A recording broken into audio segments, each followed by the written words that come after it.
اللهم صل على سيدنا ومولانا محمد. بسم الله الرحمن الرحيم.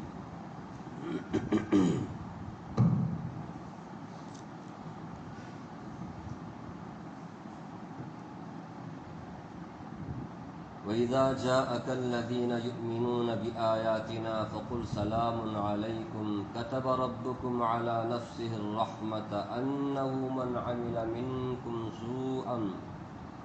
سوءا بجهالة ثم تاب من بعده وأصلح فأنه غفور رحيم. وكذلك نفصل الآيات ولتستبين سبيل المجرمين. یہ سورہ انعام کی دو آیتیں آپ کے سامنے پڑھی گئی، 54 اور 55، 50 پر 4، 50 پر 5۔ ان آیتوں کا تعلق بھی پچھلی آیتوں سے۔ پچھلی آیت میں جیسا کہ آپ کے علم میں کہ رسول اللہ صلی اللہ علیہ وسلم سے کفار مکہ نے، مشرکین مکہ نے، سرداران قریش نے یہ مطالبہ کیا تھا کہ آپ کے اطراف و اکناف غریب، مفلوق الحال، کم حیثیت کے حقیر فقیر لوگ بیٹھے رہتے ہیں، ہم تو بڑے مالدار ہیں، شریف، اس لیے ہم آپ کے نبوت پر، آپ کی رسالت پر، آپ کی باتوں پر ایمان لائیں گے، لیکن اس کے لیے آپ کو ایک کام کرنا پڑے گا کہ آپ اپنے اطراف اکناف سے ان کو ہٹائیں۔ اگر نہیں ہٹا سکتے تو ہم جب آئیں اس ٹائم میں کیا کریں؟ انہیں ہٹائیں۔ کیسے ہو سکتا ہے کہ ہم اتنے بڑے سردار ہو کر کے ہم آئیں گے آپ کی مجلس میں تو ان کے پیچھے ہمارے کو کیا کرنا پڑے گا؟ بیٹھنا پڑے گا۔ یہ بات ہمیں گوارا نہیں ہے۔ رسول اللہ صلی اللہ علیہ وسلم تو حریص تھے کہ کسی طرح کوئی بھی ایمان لے آئے، اس کے بعد تو ان کی اصلاح ہو ہی جائے گی۔ یہ تو اپنے لوگ ہیں، ان کو تھوڑے دیر کے لیے اگر ہٹا بھی دیا جائے ان کے لیے تو کیا دقت ہے؟ خیال آیا۔ اللہ تبارک و تعالیٰ نے تنبیہ فرمائی، پیغمبر آپ یہ مت کیجیے، کبھی دور نہ کیجیے ان لوگوں کو۔ وَلَا تَطْرُدِ الَّذِينَ يَدْعُونَ رَبَّهُمْ، جو اپنے رب کو صبح و شام پکارتے ہیں، یاد کرتے ہیں، اور اللہ کی رضامندی حاصل کرنے کے لیے وہ آپ کے پاس رہتے ہیں، اٹھتے ہیں، بیٹھتے ہیں، ایسے لوگوں کو آپ اپنے سے دور نہ کیجیے۔ باقی یہ جو کسی کو دولت دیتے ہیں، ہم کسی سے دولت لیتے ہیں، یا یہ کہ دیتے نہیں ہیں، کم دیتے ہیں، یہ تو ہمارا امتحان ہے۔ امتحان ہے کہ یہ دولت کے پجاری غریب مفلوق الحال کو دیکھ کر کے یہ کہیں ہاں یہی لوگ ہیں کہ ان کے اوپر اللہ کا احسان ہوا ہے کہ انہیں حوریں ملیں گی، جنت ملے گی۔ واہ، دیکھو بیٹھنے کے لیے برابر گھر نہیں ہے اور خواب دیکھ رہے جنت کی۔ امتحان ہے ان کا کہ اس طرح کی کہتے تھے، اس طرح کی بات۔ سیرت کی کتاب اٹھا کر کے دیکھیں، جو دولت کے نشے میں مخمور تھے، ایسے کفار، ایسے سرداران قریش اس طرح کی باتیں کرتے تھے، چونکہ آپ سب جانتے ہیں نبیوں کی باتوں پر سب سے پہلے ایمان لانے والے غریب، کم حیثیت کے لوگ ہی تھے۔ آج سے نہیں، حضرت نوح علیہ السلام کے زمانے کی بات بھی اللہ نے کی ہے۔ تو اس ٹائم کے بھی مالداروں نے حضرت نوح علیہ السلام پر ایمان لانے سے اسی لیے انکار کیا، بولے اراذلنا بادی الرأی، آپ کے اطراف و اکناف پہ وہ لوگ رہتے ہیں جن کی حیثیت، جن کی رائے، جن کا مشورہ کوئی لیتا نہیں ہے۔ اب آپ کچھ بتاؤ، رائے مشورہ کس کا لیا جاتا ہے؟ جو معاشرے میں جسے بڑا سمجھا جاتا ہے، اور جن کے پاس مال و دولت نہیں ہو تو ان کے پاس کوئی بھی رائے لینے کے لیے جاتا نہیں ہے، چاہے وہ کتنے بھی عقل مند کیوں نہ ہو، کتنے بھی سمجھدار کیوں نہ ہو۔ ایسے لوگ رذیل قسم کے، جن کی رائے کی کوئی اہمیت نہیں، کسی کوئی لیتا نہیں رہا ہے، ایسے لوگ آپ کے اطراف اپنا بیٹھتے، ہم آپ کی بات نہیں مانتے، ہم آپ کے پاس نہیں آ سکتے۔ آپ کے پاس آنے کا مطلب یہ ان کے پیچھے بیٹھنا، ان کے ساتھ رہنا، یہ کیسے ہو سکتا ہے؟ ہم کہاں، ہمارا لیول، ہمارا اسٹیٹس، اور یہ ان کی کیا حیثیت ہے؟ سمجھ رہے کتنا بڑا دھوکہ ہے؟ اللہ نے فرمایا یہ دھوکہ، مال و دولت ہم نے دے کر کے امتحان لیا ہے، اور کہا کیا اللہ تعالیٰ کو معلوم نہیں ہے کون شریف ہے، کون شکر گزار ہے؟ الیس اللہ بعلم بالشاکرین، شکر گزار کون ہے؟ اللہ کو معلوم نہیں ہے؟ معلوم ہے۔ شکر گزار وہ ہوتے ہیں جو اللہ تبارک و تعالیٰ کی مان کے چلتے ہیں، سمجھ رہے؟ دولت ہونا، مال ہونا، یہ اس کے شرافت کی کیا نہیں ہے؟ شرافت کی دلیل کیا ہے؟ کون اپنے پروردگار کا شکر ادا کرتا ہے۔ اور یہ لوگ جو مسلمان ہیں، یہ اللہ کو پہچاننے والے، اللہ کو یاد کرنے والے، کچھ بھی نہیں ہے پھر بھی کیا کر رہے ہیں؟ اللہ کو، ان کے پاس سب کچھ ہے لیکن اپنے خالق و مالک دینے والے کو کیا نہیں کر رہے؟ پہچان نہیں رہے، بلکہ اترا رہے اپنے مال و دولت پر۔ کیا اللہ کو معلوم نہیں ہے شکر گزار کون ہے؟ پچھلے آیت۔ اب اسی سلسلے کی کڑی ہے، ذرا سوچنا اللہ کے یہاں ایمان والوں کا کیا مقام ہے۔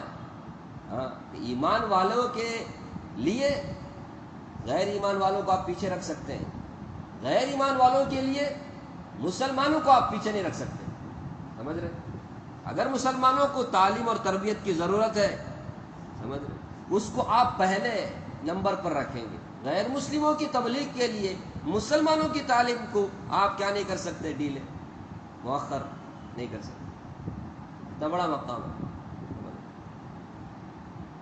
لوگ آج غیر مسلموں کو اسلام سے قریب کرنے کے لیے یہاں تک چلے گئے کہ ان کے رسم و رواج کو بھی کیا کر رہے ہیں؟ اپنا رہے ہیں۔ اللہ حفاظت کر رہے ہیں۔ کیا یہ اسلام کی تعلیم ہے؟ اسلام کی تعلیم تو یہ ہے کہ جو مسلمان ہیں، جو اللہ کو مانتے ہیں، ان کی کیا کرو؟ آپ قدر کرو۔ افسوس ہے آج مسلمان کی قدر نہیں کرتے۔ اب دیکھیے اللہ تعالیٰ کیا فرما دے، فرمایا وَإِذَا جَاءَكَ الَّذِينَ يُؤْمِنُونَ بِآيَاتِنَا، پیغمبر جب آپ کے پاس وہ لوگ جو ہماری آیتوں پر ایمان رکھتے ہیں، ایمان لاتے ہیں، وہ آئیں، جا کا معنی آنا، اذا کے معنی جب، کا کے معنی آپ کے پاس، الذین وہ لوگ، یؤمنون ایمان لاتے ہیں، بآیاتنا ہماری آیتوں پر، جو ہماری آیتوں پر ایمان لاتے ہیں، ایمان رکھتے ہیں، وہ جب کبھی آپ کے پاس آئیں، غور کرنا، جب کبھی وہ آپ کے پاس آئیں، اللہ اکبر، فرمایا فقل سلام علیکم، آپ انہیں سلام کیجئے، سلامتی کی دعا دیجئے۔ آپ کچھ بتاؤ، آنے والا سلام کرنا سوگی نہیں، وہاں ہے سونے سلام کرنا سوگی۔ ارے ہمیں ادب یہ سکھایا گیا ہے کہ جب ہم کبھی کسی کے گھر جائیں، کسی کے آفس میں جائیں، کسی کے مجلس میں جائیں، تو جانے والا کیا کرنا چاہیے؟ السلام علیکم بول کر کے اندر داخل ہونا یا اجازت دینا وغیرہ وغیرہ۔ یہاں ذرا غور کیجئے اللہ کیا فرما رہے ہیں، پیغمبر جب یہ ایمان والے، یہ مخلص جو آپ کے اطراف اپنا بیٹھتے ہیں، جنہیں یہ مالدار، جنہیں یہ سرداران قریش حقیر فقیر جانتے ہیں، یہ ایمان والے ہیں، یہ جب آپ کے پاس آئیں، آپ انہیں کیا کرو؟ سلامتی کی دعا دو کہ تم پر اللہ کی سلامتی ہو، تمہیں اللہ بھلا رکھے، خوش رکھے، خوش و خرم رکھے، آباد رکھے۔ مقام مرتبہ ان ایمان والوں کا جنہیں یہ لوگ حقیر سمجھتے تھے، سرداران قریش۔ سنیے، فقل کہیے آپ پیغمبر کیا؟ سلام علیکم، تم پر سلامتی ہو۔ حدیث میں آتا ہے، یہ آیت نازل ہونے کے بعد رسول اللہ صلی اللہ علیہ وسلم جن کو دیکھ کر کے ان لوگوں نے حقیر فقیر اور اس طرح کے مطالبے کیے، جب کبھی ان سے ملاقات ہوتی رسول اللہ صلی اللہ علیہ وسلم کی، انہوں سلام کرنے سے پہلے رسول اللہ جلدی سلام کرتے تھے، سلام میں پہل کرتے تھے، سمجھ رہے؟ تو ہم تو انتظار میں رہتے نا، ہم کو کوئی سلام کرے۔ رسول اللہ صلی اللہ علیہ وسلم ان کو خاص کر کے دیکھ کر، ویسے بھی رسول اللہ صلی اللہ علیہ وسلم سلام میں پہل کرنے والے ہی، لیکن ان کو دیکھ کر کے جیسے ہی انہوں سلام کرنے سے پہلے رسول اللہ سلام کرنے، فقل سلام علیکم، آپ ان سے کہیے کہ تم پر اللہ کی سلامتی ہو، مہربانی ہو، رحمت ہو۔ سلامتی میں ساری باتیں آ گئی، ہاں سب باتیں آ گئی۔ سلام بولے تو ایک معمولی دعا نہیں، السلام علیکم جو دعا کرتے ہیں نا، یہ کوئی شاید کسی سے غیر کیا بولتے ہو حدیث کا انکار کرنے والے جو اپنے آپ کو اہل قرآن بولتے ہیں، انہوں کیا بولتے ہیں؟ السلام علیکم اللہ، قرآن لے اللہ، سلام علیکم، سلام علیکم، چلو السلام علیکم، نہیں سمجھے کیا ہے نا، سلام علیکم. جنتیوں کو فرشتے بھی دعا دیں گے سلامتی کی، وہاں پر بھی سلام علیکم 600، یہاں پر بھی سلام علیکم 100. تو ان لوگوں نے کیا بنایا اس کا معنی کہ بولنا سوچ ہمیں سلام علیکم، جبکہ سلام علیکم کا مطلب کیا ہے؟ آپ یہ کہو کہ تم پر سلامتی ہو. اور وہ کہنے کا طریقہ کیا ہے؟ ارے کہنے کا طریقہ کیا ہے وہ ہم اپنے آپ سے چوائس نہ کریں. کس کے اوپر چھوڑ دیں؟ جس کے اوپر قرآن نازل ہو اس کے اوپر چھوڑ دیں. افسوس ہے اس کو تو ہم نے پوسٹ مین بنا دیا. استغفر اللہ. اہل قرآن جو ہے نا نبی صلی اللہ علیہ وسلم کو کیا بناتے؟ ان کا کام قرآن دیے گئے ہوا. ابھی سمجھنا ہمارا کام نہیں سمجھے. اللہ انہیں ہدایت دے. ہمارے نبی صلی اللہ علیہ وسلم نے سلام کا طریقہ بتایا کہ نہیں ہمارے کو؟ حدیث میں السلام علیکم ورحمۃ اللہ وبرکاتہ، یہ ہے. سمجھ گئے؟ قرآن کو ایسے ہم لغت جان لیے، ڈکشنری اور اس کیا بولتے اس زبان کو ہم نے جان لیا تو ہم قرآن کے اب کیا نہیں بن سکتے؟ مفسر نہیں بن سکتے. یاد رکھنا، قرآن کے ہم سمجھنے والے نہیں بن سکتے. قرآن کو سمجھنا ہو تو کہاں جانا پڑے گا ہمارے کو؟ سیدھا نبی صلی اللہ علیہ وسلم کے پاس جانا پڑے گا، آپ کے صحابہ کے پاس جانا پڑے گا. اور خود سے یہ لوگ کیا کرتے ہیں؟ اس کا نتیجہ یہی ہے. السلام علیکم نہیں بولتے، کیا بولتے؟ السلام علیکم، السلام علیکم. ذرا بچ کے رہنا ایسے.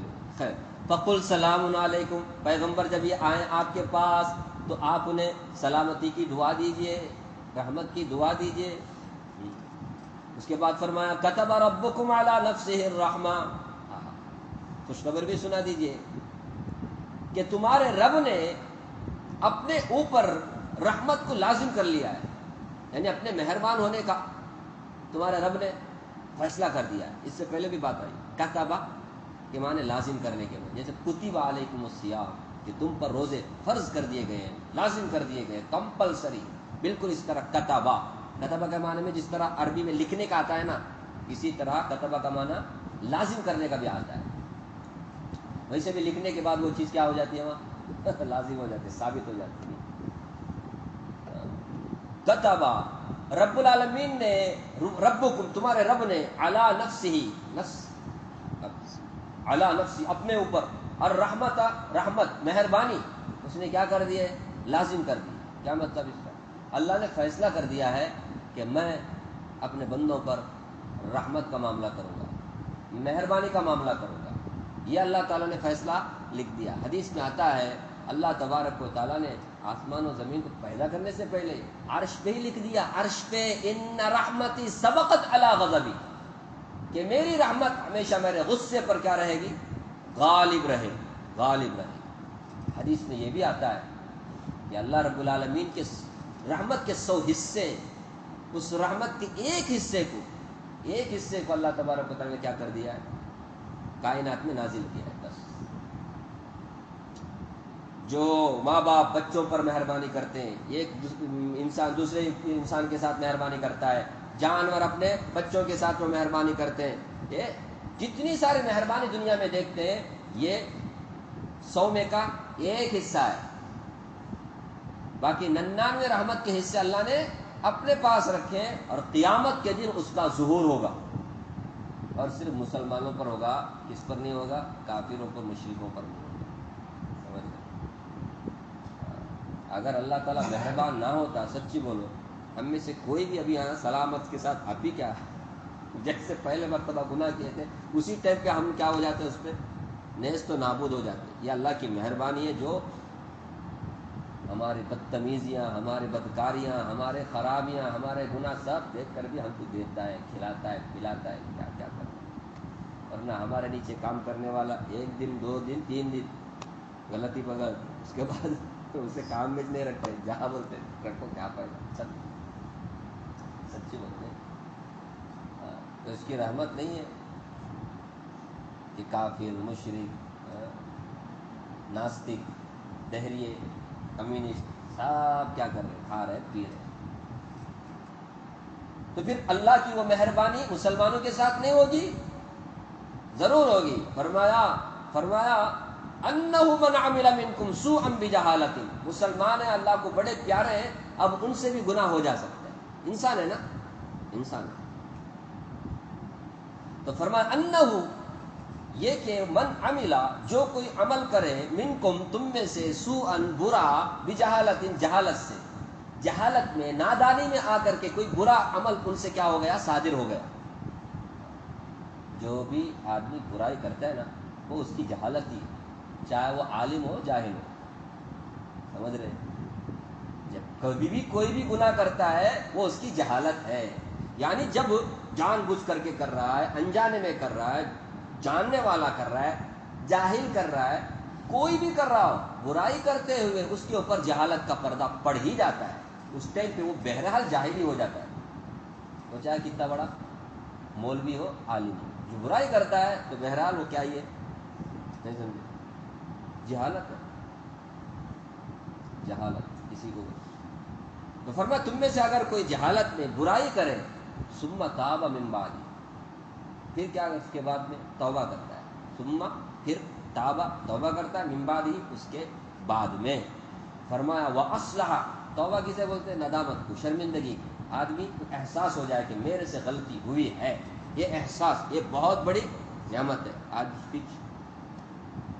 ووچ نہیں ہے، آدمی اپنے کو گناہ گار سمجھتا ہی نہیں، تو توبہ کے لیے سب سے پہلے کیا ہونا پڑتا ہے، ندامت، شرمندگی کہ میرے سے کام ہوا ہے، یہ نہیں ہونا چاہیے تھا، برائی کرنے کے بعد توبہ۔ لیکن دوسرا فرمایا واصلح، اور اپنی اصلاح بھی کر لے، اصلاح بھی کر لے، فانہ غفور الرحیم، تو پھر اللہ تعالیٰ غفور الرحیم، بڑا بخشنے والا، بڑا مہربان ہے۔ اللہ کی طرف کوئی ایک قدم بھی آتا ہے نا، اللہ دو قدم آتے ہیں، کوئی ایک ہاتھ آیا تو اللہ دو ہاتھ، اللہ کی مہربانی ایسی ہے۔ کوئی اللہ کی مہربانی حاصل تو کرے، اور اللہ تعالیٰ، ایک شاعر بولتا ہے، ہم تو مائل بکرم ہیں، کوئی سائل ہی نہیں، راہ دکھلائیں کسے، راہ رہے منزل ہی نہیں۔ اللہ تعالیٰ تو مہربان ہے، وہ تو مہربانی کرنے کے لیے تیار ہے، لیکن آئے تو اللہ کی طرف متوجہ تو ہو، آتا ہی نہیں۔ اب اللہ کی مہربانی سے محروم صرف وہی لوگ ہوتے ہیں جو سرکش ہوتے ہیں، سرکش بولے تو سرکش، ایک دم سے کیا ہو گئے، اتنے نافرمان، ذرہ بھی انہیں احساس نہیں ہو رہا ہے کس کا، اپنے بندے ہونے کا، اپنے کمزوری کا، اپنے گناہ گار ہونے کا، ذرہ بھی احساس نہیں، ایک دم سرکش۔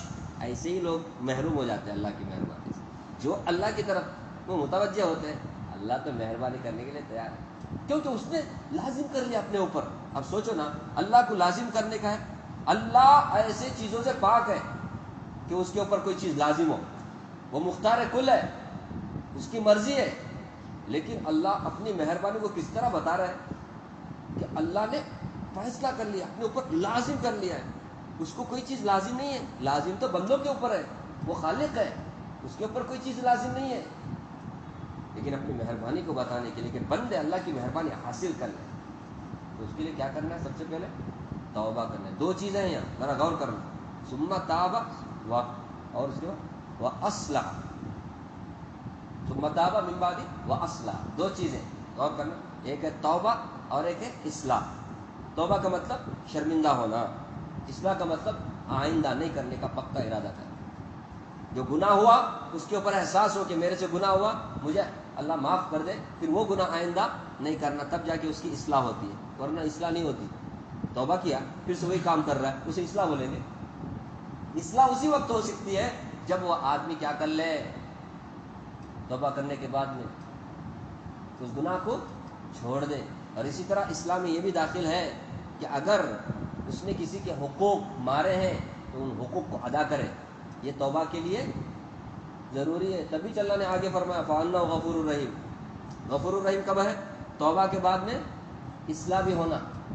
ہاں، اصلاح کا مطلب کیا ہے، آئندہ نہ کرنا وہ گناہ، پکا ارادہ کرنا، اور پھر جن کے حقوق بھی اس نے ضائع کیے وہ حقوق ادا کرے، چاہے اللہ کے حقوق ہو یا بندوں کے حقوق ہیں۔ اللہ کے حقوق، نماز اب تک نہیں پڑھ رہا تھا، اللہ نے توبہ کی توفیق دی، اب نماز پڑھنے لگا، جتنی نمازیں قضا ہوئی ان نمازوں کی کیا کرے، قضا کرے، یہ سمجھے؟ نہیں، توبہ کیا نا اللہ معاف کرتا ہے، یہ حقوق ہے، توبہ سے گناہ معاف ہوتے ہیں، حقوق معاف نہیں ہوتے۔ پانچوں وقت کا جو نماز ہے یہ اللہ کا حق ہے بندوں کے اوپر، سمجھ رہے ہیں؟ اسے کیا نہیں کر سکتا آدمی؟ توبہ بول کر کے چھوڑ نہیں سکتا، اس کی قضا کرنا پڑے گا. 5 سال ہو، 10 سال ہو، 15 سال سے نماز نہیں پڑھا، نماز پڑھنا پڑے گا، قضا کرنا پڑے گا. روزے نہیں رکھے تھے، روزے کی قضا. زکوٰۃ نہیں دیا تھا کتنے کی سالوں سے، اب کسی کی تقریر سن کر کے احساس پیدا ہو گیا یار زکوٰۃ واجب ہے، میں نے زکوٰۃ نہیں دی کتنے سالوں سے. زکوٰۃ حساب کر کے دے، زکوٰۃ حساب کر کے دے، کوئی مشکل نہیں ہے. سالوں سال کا حساب کتاب رہتا ہے کس میں؟ کہ کون سے سال سونے کی کتنی قیمت تھی، کون سے سال سونے کی کتنی قیمت، سب کچھ ہے، سب ریکارڈ میں. مشکل نہیں ہے. انہیں کتنے سال کا رہا تو 100 سال سے اوپر کا نہیں رہے گا نا. 100 سال سے اوپر کا ریکارڈ ہے. 100 سال پہلے سونے کی قیمت کتنی تھی اس کا بھی ریکارڈ ہے. ادا کرے تب جا کے اصلاح ہوگا، تب جا کے فانا غفور الرحیم. سمجھ رہے ہیں؟ ہاں، یہ تو بندہ اللہ کا حق ہوا. اسی طرح بندوں کا حق، کسی کا حق مارا تھا، دھوکہ دے کر کے پیسہ حاصل کیا تھا، جھوٹ بول کر کے پیسہ حاصل کیا تھا، چوری کیا تھا، یا یہ کہ قرض کسی سے لیا تھا، بیاج نہیں، جتنا بھی، یا میراث میں دبایا تھا، بہن کا حق، کسی کا بھی حق لوٹانا پڑے گا.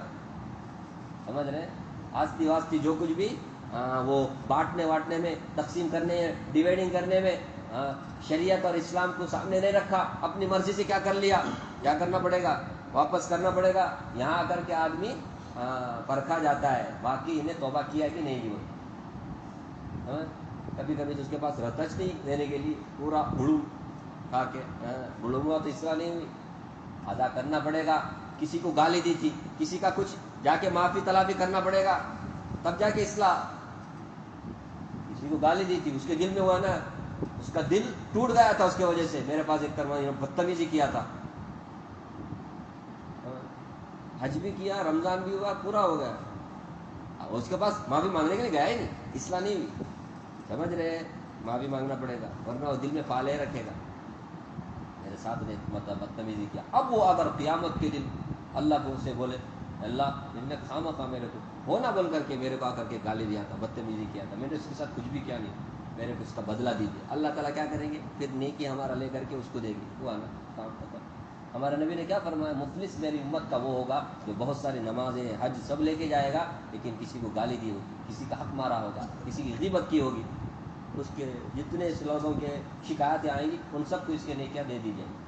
انہیں خالی ہاتھ فتح خان ہو جائے گا، بعد میں اسے جہنم میں ڈال دیا جائے گا. اللہ حفاظت. تو اسلام میں یہ چیز ہے، اسے غور کرنا. یہ قرآن کی بات ہے. ثم تاب، اللہ نے صرف توبہ بول کر کے خاموش نہیں رہے. ثم تاب من بعدہ واصلح، توبہ بھی کرنا، توبہ کرنے کے بعد میں اپنی اصلاح بھی کر لیا. فرمایا فانہ غفور رحیم، پھر اللہ تعالیٰ بڑے بخشنے والے، بڑے مہربان. اب دیکھو ایک غیر مسلم مسلمان ہوتا ہے، اسلام لانے سے سارے گناہ معاف ہو جاتے ہیں، لیکن حقوق معاف نہیں ہوتے. کسی سے قرض لیا دینا پڑے گا، کسی کا حق مارا وہ دینا پڑے گا نا، وہ بندوں کا حق ہے. اللہ اپنا حق پورا معاف کر دے. نماز نہیں پڑھا تھا، وہ نہیں کیا، کوئی بات، ابھی مسلمان ہو رہا ہے، سب گناہ معاف، سب گناہ معاف، لیکن بندوں کے حقوق معاف نہیں ہوتے. تمہارے اسلام لانے سے میرے کو کیا ہوا بھائی، میرا پیسہ دے ہو. وہی سے ہی بولے گا نا، تو مسلمان ہو جائے، تو حاجی بن جائے، تو مومن بن جائے، تو جنت میں جا، میرے کو اب بہت اچھا ہے جا، لیکن میرا پیسہ میرے کو دینا پڑے گا نا. ہم اللہ کی طرح غنی تھوڑی ہے، ہم فقیر ہیں بھائی، ہم کو چاہیے ہمارا دے دو. وہ اسے پوچھے گا نا کیا بول جائے گا، وہ دینا پڑے گا، تب جا کر کے اس کی توبہ ہوگی، اس کا اسلام قبول ہوگا. اسلام تو قبول ہے، لیکن دینے کا اگر نیت نہیں ہے تو اللہ تعالیٰ نیتوں کو جاننے والا ہے. اس لیے اصلاح ضروری ہے. یہ تو پہلی آیت ہو گئی. اب اس کے بعد فرمایا وَكَذَلِكَ نُفَصِّلُ الْآيَاتِ وَلِتَسْتَبِينَ سَبِيلُ الْمُجْرِمِينَ. اسی طرح ہم آیتوں کو تفصیل سے بیان کرتے ہیں، کھول کھول کر کے بیان کرتے ہیں. وہ آیت توحید سے متعلق ہو، وہ آیت رسول اللہ کی رسالت سے، نبوت سے متعلق ہو، قرآن کی حقانیت سے متعلق ہو، یا قیامت کے متعلق ہو، جنت جہنم کے متعلق ہو، ایمان اور اسلام اور پھر کفر اور شرک کے بارے میں ساری باتیں ہم تفصیل سے بیان کرتے ہیں. حق کیا، باطل کیا، سچ کیا، جھوٹ کیا، ساری باتیں کھول کر کے ہم بیان کرتے ہیں. اور جو لوگ قرآن سنتے ہیں، کیا آپ کو ایسا محسوس ہوتا ہے کہ نہیں؟ آپ کو محسوس ہوتا ہے؟ نہیں، میں آپ سے پوچھ رہا ہوں، محسوس ہوتا ہے نہیں؟ اللہ بیان کر رہے ہیں آیتوں کو کھول کھول کر کے، ہر ایک بات کو فرمایا. اسی طرح ہم آیتوں کو کھول کر کے بیان کرتے ہیں. یہ کیوں؟ وَلِتَسْتَبِينَ سَبِيلُ الْمُجْرِمِينَ، تاکہ مجرموں کا راستہ بھی واضح ہو جائے۔ تستبین بیان بولتے ہیں نا، بیان اسی سے ہی تستبین، بیان کا مطلب ہی کیا ہے؟ واضح ہونا۔ ایک آدمی تقریر کرتا ہے تو اس کو بیان کیوں بولتے ہیں؟ کیونکہ وہ دین کی بات کو کیا کر رہا ہے؟ واضح کر کے بول رہا ہے۔ ہم کو سمجھ میں نہیں آئے تو پہلے انہوں بتایا کیا بیان بولتے، تو اسی سے ولی تستبینا، تاکہ واضح ہو جائے۔ سبیل سبیل راستہ، المجرمین مجرموں کا راستہ واضح ہو جائے۔ جب اللہ تعالیٰ نے بتا دیا کہ ایمان کا راستہ یہ ہے، تو جو ایمان کو چھوڑے گا، اسلام کو چھوڑے گا، رسالت کو چھوڑے گا، اس پر ایمان، تو پھر معلوم ہو جائے گا نا انہیں ایک نمبر کا کافر ہے، مجرم ہے، مشرک ہے، بدعتی ہے وغیرہ ہے۔ ارے سنت کیا ہے؟ اللہ نے بتا دیا۔ اسلام کیا ہے؟ بتا دیا۔ اب جو اس راستے کو چھوڑے گا، دوسرا راستہ اپنائے گا، معلوم نہیں ہوگا، بولتے نا ہم دودھ کا دودھ پانی کا پانی ہو جائے گا۔ اس لیے ہم آیتوں کو بیان کرتے ہیں تاکہ پتہ چلے اب مسلمان کون ہے اور غیر مسلم کون ہے، اللہ کا فرما بردار کون ہے، مجرم کون ہے، واضح ہو جائے، واضح ہو جائے۔ اس کے لیے ہم قرآن کریم کو نازل کیے، ٹھیک ہے۔ باقی باتیں انشاءاللہ آگے۔ اللہ تبارک و تعالیٰ سے دعا فرمائے اللہ تعالیٰ مجھے بھی آپ کو بھی اللہ کی کتاب پڑھنے، سمجھنے اور اس کے تقاضے پر عمل کرنے کی توفیق